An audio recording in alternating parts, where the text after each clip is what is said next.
Loris confirmed this and explained she was not looking for such power at all. She sharply clarified that her cursed equipment is called blood insect and that it turns her blood into butterflies. However, at that very moment, the soldiers broke the silence with a shout, ordering them not to move. Loris explained, blood-sucking insects are not combat equipment and by themselves cannot cause harm. And she also clarified, there is one and only way to attack. The guards, gripped by horror, shouted at her to stop. Laura snapped her fingers and the butterflies tore the soldiers from the inside. Their bodies split open and they burst out with sudden splashes. When the Phantom voiced this aloud, Loris nodded in response, confirmed that it was so and then asked him not to worry. She sharply on. She explained that she only destroyed those who collaborated with Chester for reward and status. All of them were scoundrels.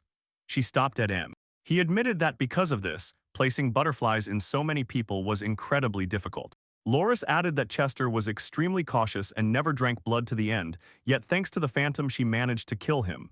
When she said this, she also added, with the ghost everything was the simplest. At that moment, the Phantom felt vomit with blood coming out of him. Staring at him, she asked what he was feeling and reminded him of the same thing she had said before. Once she gave him tomato juice. Laura declared that she had only one goal to drive all the cursed out of the city. She explained that she had already left him all the found inventory earlier, so now it would be much easier to get rid of it. Seeing this, Phantom suddenly realized. Loris had aimed for exactly this result from the very start. Horace thanked the Phantom for the help and saying her name named Noah Corcuta. Hearing the name Noah, he immediately shuddered with anxiety. Laura said that only one step remained to completion. Rick demanded to hear exactly what this step was and froze waiting for an answer. Memories of the past and the decision she had already made flared up again in Loris's thoughts. She firmly declared that the choice was final and she intended to see it through to the end. Rebecca, eyes wide with surprise, asked what decision her older sister had made. Loris solemnly declared that she would choose the path of the hero of justice and that it would be her direction from now on. In her own thoughts, she honestly admitted, this step had lived in her as a cherished dream since childhood. She wanted to protect the city and the orphanage where she grew up, and above all to keep her sister away from trouble. Rika, Leo enthusiastically replied. Her older sister looks incredibly cool and inspiring. Boris promised to erase all the terrible curses that had poisoned their world for years. That is how she became an inquisitor precisely for the sake of that promise given to her sister. But that story is not for Cursed Gear. Fate itself twisted into its own terrifying turns. Chester's appearance ruined all her plans and brought tragic consequences. Dexter disdainfully said that Loris was now cursed and declared, from this day she would become his obedient dog. A whisper in the crowd spread the news. The Cursed Gear was released again and inside it still held a child's voice. Boris saw how many people died because of the Cursed Gear she once planted for her own purposes. A feeling of guilt flared in her head and she realized she needed to cut off everything that stretched from the past. She thought about the SSS rank item, the burning quest effect that triggers upon activation and can destroy everything around. Loris's imagination was already painting a picture of complete burning around the consequence of him activating the cursed artifact. To keep her promise and destroy all the curses that sowed terror, she would have to fight to the end no matter how terrible they were. Rick tried to intercept his older sister, insisted that she should not behave like that and that these actions must stop. Boris shouted, calling out Rika's name, not backing down. Her determination to see everything through to the end did not waver. She began to speak. Shock sounded in her voice. She could not understand why the younger sister appeared here at such a dangerous moment. Rika rrrrrrr. Mika confessed that she had seen everything herself in the arena and had witnessed with her own eyes how her older sister killed Noah. Harris coldly cut in, the owner of the cursed equipment receives only one sentence death. She said this as a strict and unyielding rule and continued. Rika thought if this was all she needed to find out, then she should immediately head back to the city and not bother her anymore. Rika. Anna sharply refused and declared that she would not leave. After that, she directly addressed her sister and asked if she really wanted this to die, because Anna supposedly heard her confession about the last step. Harris confirmed her suspicions and stated that her disappearance would bring the city long-awaited peace, so she saw nothing wrong with it. She sharply ordered Rika, who had nothing to do with this story, to stay away. Rika. Monica, through tears, fixed her gaze on her and suddenly realized the older sister had been fighting alone for years, pretending indifference so as not to put her in danger. She said,